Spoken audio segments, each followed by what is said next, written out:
Hello, Josh here. And Michelle. And we are Adventures Ahead. And today we're going to be talking about cruise ship casino budgets. Yeah. That's what we have done a lot of this kind of things. But we would kind of want to talk just about some pointers and different things for new cruisers or people maybe that just are starting to get into casino budgeting. And because they're like, man, I want a deal, so that could do it. Or if you've been cruising for a while and just never been casino, but you're thinking about doing that. Yeah. So this can kind of cover a wide range of people. So I would say the main thing, don't bring more than you can afford to lose. Or you're willing to lose. Right, or you're willing to lose. That's a mistake I think lots of folks bring is you think you're going to win some stuff back. When Josh and I go to the casino, we know that that's money that we'll probably never see again. Right. We go there with the expectation of we can lose this money and it's totally fine. Yeah. We've budgeted for it. Yep. So, and I think that's key.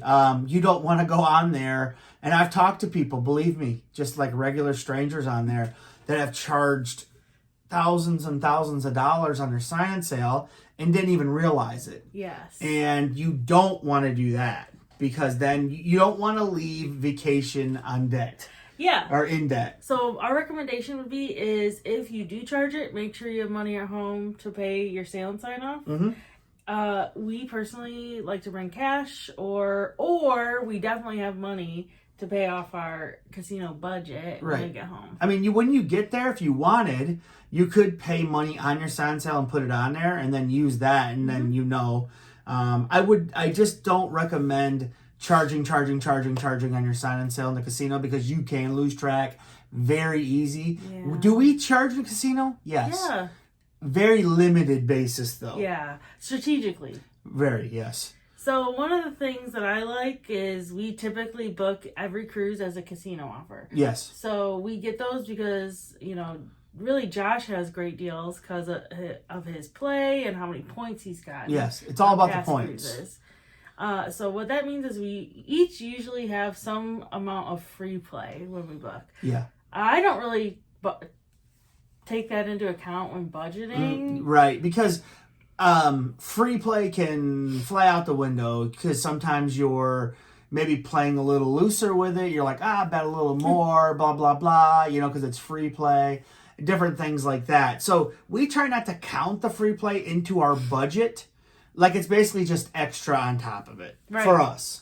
Yeah. But I could understand if you were like, okay, I got $500 free play. That means I'm only going to bring $500 extra. Like I could understand that for sure. Yeah. But for us, we've been there and we're like, man, we got $250 free play. We're going to let this last. Okay, it's gone first day. We hope so. It We're like, okay, well, now that goes that budget. So we don't do that. We've learned from our mistakes. So we still budget a full casino, money. So I'll talk about how I budget. I typically budget about $100 a day. So that means like on a 7-day cruise, I'm budgeting $700. Plus, depending on the length of cruise, I might budget anywhere between $200 and $500 extra on top of that. It really just depends on what ports we're going to, who we're cruising with, and that kind of stuff. Right, like one day she might be like, hey man, 200 or 100 is not enough. I need to bring like 300 with me. And that's when she dips into that extra. Yeah. So, I mean, it just depends. I mean, sometimes 100 and then you can play on it for a while and then you're good. I love it. Right. But other times that 100 is gone and you're like, I need a couple hundred more to keep me going, man. I want to have some drinks. I want to have some fun, be in the atmosphere of the casino. And so you do have that extra money as a backup. Yeah, and like sometimes you just want to be in there gambling with friends or, me and you might want to do a whole afternoon of gambling. Right. And that does happen. And a lot of people do that, honestly. You'd be surprised how many people are in the casino a lot. They just are. People just enjoy it. It's a fun thing to do, honestly. I also try to stay out of the casino at least one full day. Yeah, Michelle does. I did, and it was hard because I'm like, to be clear, neither of us are addicted to gambling. No. If you are, there's ways of reaching out and getting help for that. Yes. And we recommend that. But we are not addicted to gambling. We just really enjoy it. Yeah, on a cruise. And we budget for it, and that's how right. we keep it in check. And Josh, so how for do you me, budget? I like to do $200 a day, and but I normally do bring a little over that, like Michelle said, like maybe an extra 500. And I like to. I don't like to. I mainly play machines because that's where the points are at, guys. Points.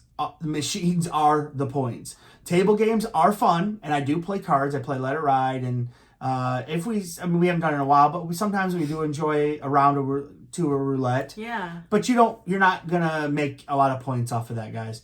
So the machines is where it's at, and yeah, I mean, so I like to schedule it and then or put away for that, and That's how you budget. that's how I budget, and it works. It usually works out for me. The last several cruises I have left with money. I'm not saying I left up, but I've left with money.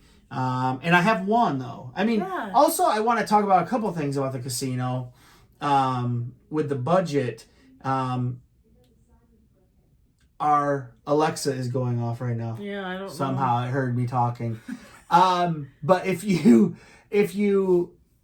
can't go to the casino, if you feel like, okay, I can't, but just try to budget a little bit and get familiar with it. Yeah. You know, I don't think there's anything wrong with that. If you think, oh, I'm just going to go try it or whatever.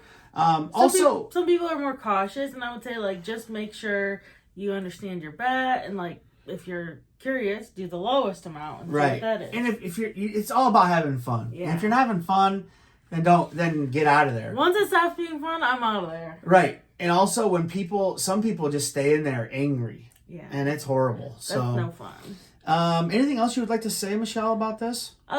Really, budget for us allows us to have fun in the casino, and then we don't leave upset. Right. And the budgeting is very, like I said, the budgeting is key. What you need to set, what you are willing to lose each day or for the whole cruise. And I know some people are like, I got $50 for the whole cruise. That's well, fine. then you make that last. And then if you can't, then if you lose it on the first day, then you're done, right? Yeah. I would say no matter what your budget, there's, if it's $20, then find a way to have fun with that $20. Right. If you don't like the casino, don't go in there. And if you're looking for cruise offers, you're going to need a lot more than $50. Probably. That's for sure. And like I said, it's all about the points. I would say you need to get you get noticed about when you hit the free drink level. That's when they start to notice you. Not saying you're going to get good offers just from that, but they do start to notice you once you reach the free drink offer. Yes. So just letting you know that. So you budget whatever you think. If you guys have any questions below about cruise budgeting, let us know in the comments. And like, comment, subscribe, of course. And Hop over to Facebook and join our Adventures Ahead cruising group. We have a lot of fun over there and talk about a lot of different cruise-related stuff. Anything else you'd like to say, Michelle, here? Gamble responsibly. Yes. Bye, guys. Bye.